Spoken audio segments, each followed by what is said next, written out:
Hitler's Ballroom by Salon magazine. When you consider the at least 3 attempts on the life of the president, a pattern starts to emerge where it looks like perfectly ordinary Americans were motivated to eliminate what they perceived as the most evil man alive. What is it about modern assassination attempts and actual murders by mass shooters that seems to be growing in prevalence in America's conversation? Didn't political differences used to be resolved by offering your ideas, your positive vision for what would be the best policies for America? We hear all the time from the president on what his ideas are for helping America and American citizens. He describes his plans. He says, this is why these are superior plans. And then you go to the other side and they tell you how much they want to murder President Donald Trump. Where did this attitude begin? I can't answer that, but I can take you to what I consider a great news aggregate. This is Real Clear Politics, and they show a balance of different news stories from different outlets. Some of them are contradictory, and they often group the contradictory headlines like Trump's China pragmatism is welcome, Trump's diplomacy has stalled, things like that. I saw an article by Salon magazine that caught my attention, so I thought I'd go there and read it. I know Salon is an online news service. This story is by Amanda Marcotte, Trump's Ballroom turning into symbol of his failures. So I thought this would be an interesting thing to just read through and explore. White House Ballroom is turning into a symbol of Trump's failures. The president's only legacy will be greed and corruption. This seems like a very odd way to introduce a story on a ballroom. I can think of no other president who, when he made modifications to the White House during his tenure, elicited such a headline. I mean, this is incredible to me. Legacy will be greed and corruption, but the ballroom is being constructed with private funds. It was, in fact, previous presidents who sent the bill to the American taxpayer for any modifications to the White House. Barack Obama, for instance, ordered the building of basketball courts at the White House, and no one objected to this. There are entire panels of federal judges that are being lined up to block the president from making an addition to the White House. Yet there were no federal judges showing up to block President Barack Obama from building a basketball court. And I want to just skip down to the end. Amanda Marcotte is a senior politics writer at Salon. Senior politics writer? Really? With a headline like that?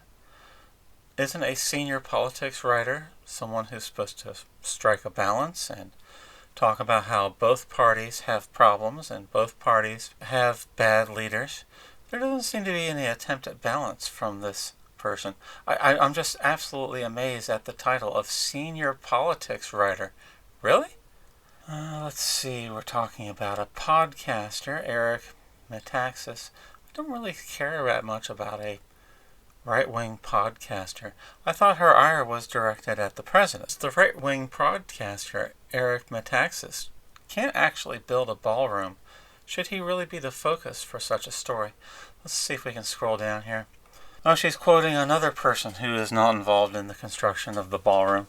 This article has a really strange focus. Alright, here she says, liberal Christian comedian April Ajoy said that for God so loved the world that he sent his only son into the world to build a ballroom.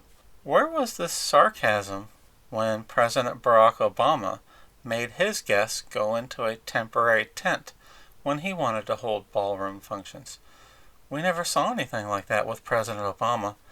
Why is there a different attitude with the current president? Trump's ballroom is also a ham-fisted effort to conceal his inevitable legacy as the worst president the nation has ever seen. The president's hope of gaslighting Americans into forgetting the past will backfire. Whether the garish spectacle Trump envisions is actually built. What's different between this and President Obama's ballroom? I don't get it. Okay, so see, here's another attack angle they came up with.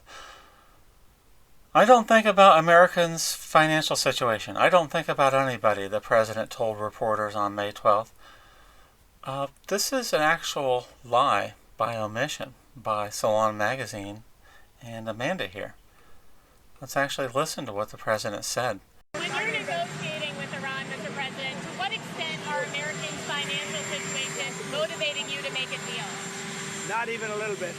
The only thing that matters... Okay, so it's very clear. Whatever she was talking about is a complete lie. If we were to go back to World War II, think of the onset of the war that was facing President Roosevelt.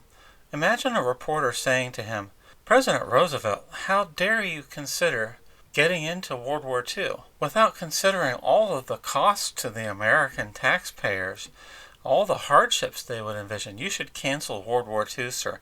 I mean, no reporter would ever seriously have said that.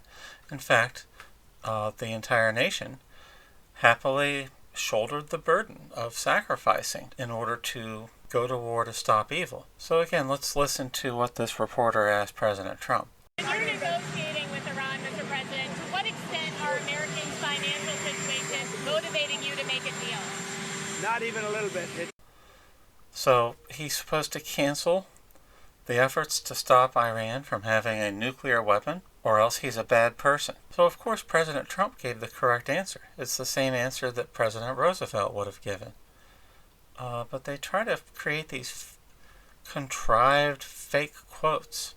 I don't know what this has to do with journalism. The White House ballroom illustrates how Trump has destroyed the Republican Party by turning it into a cult devoted to himself. Oh, you mean like the Barack Obama tent ballroom? Decades of public displays of narcissism. Actually, public displays of narcissism seems to describe this article writer's attitude and that of Salon magazine. The White House ballroom becomes a monument to Trump's failed presidency.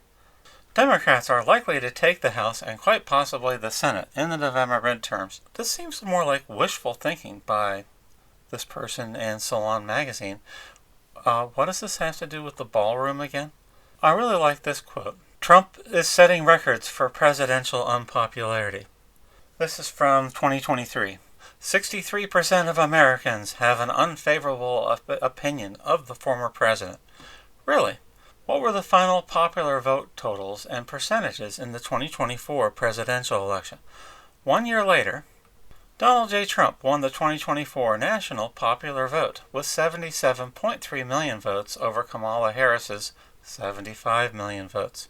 So, in all times past, every news story was Trump setting records for presidential unpopularity. Just bear that in mind every time you see that. How did he win if he was always unpopular? Putting his name on an ugly ballroom won't erase this legacy of failure. So now it's the ballroom's fault. Since it's not even built, why is she characterizing it as ugly? It appears that this article writer didn't really seem to care anything about the ballroom or its merits, or really anything that President Trump has said or done or will do. Anything he does is characterized in the most evil terms possible. So the ballroom is now the enemy of America and the entire world, because she says it is. This is where the White House ballroom, if it ever gets built, will land especially hard. It will be a huge, hideous, expensive gift to himself. So the ballroom is not only ugly, but it's hideous. It hasn't been built yet, so what are you talking about? Is it hideous inside your brain? Inside your skull there? What are you talking about? There is a sea of people calling on the next Democrat in the White House to simply bulldoze the atrocity if it is built. A move that is probably the right call. So this is how she concludes her op-ed. And she actually lets slip the truth there a little bit. She's basically telling you that the ballroom is evil because Donald Trump came up with it. I don't know how to interpret this level of insane hatred for the legally elected president who won the popular vote. These people are completely out of their gourd nutters. A ballroom is evil because the wrong man is building it. Good night and God bless.